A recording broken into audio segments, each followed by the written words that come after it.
நம்ம நாகர்கோவில் ரயில்வே ஸ்டேஷனில் 3 வயது குழந்தை வந்து கடத்தப்பட்டதாக தகவல் வந்தது. அதன் அடிப்படையில் கோட்டார் காவல் நிலையத்தில் அரௌண்ட் ஒரு 8:30 PM வந்து நமக்கு வந்து கம்ப்ளைண்ட் வந்து அந்த காணாமல் போன குழந்தையின் பெற்றோர்கள் அவர்கள் வந்து மத்திய பிரதேசத்தை சேர்ந்தவர்கள் அவர்கள் ஒரு கம்ப்ளைண்ட் கொடுத்தாங்க.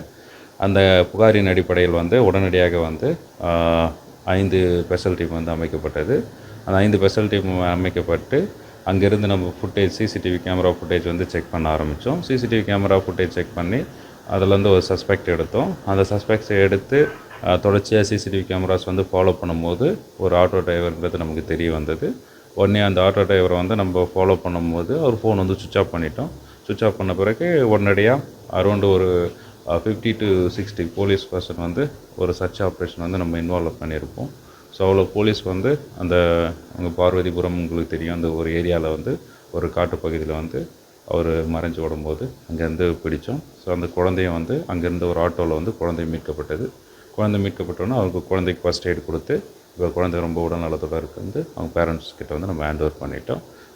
மொத்தமாக ஒரு 2 to 3 ஹவர்ஸ்க்குள்ளே வந்து இந்த குழந்தைய வந்து நம்ம காவல்துறையோட முயற்சியின் காரணமாக மீட்கப்பட்டுள்ளது. இப்போது அக்யூஸ்ட் வந்து கம்ப்ளீட்டாக வந்து ட்ரங்கன் மோடில் இருக்கார். அவர் வந்து தெளிந்த பிறகு அவர் முறையான விசாரணை செய்த பிறகு அது குறித்து நமக்கு தெரிவிக்கப்படும்.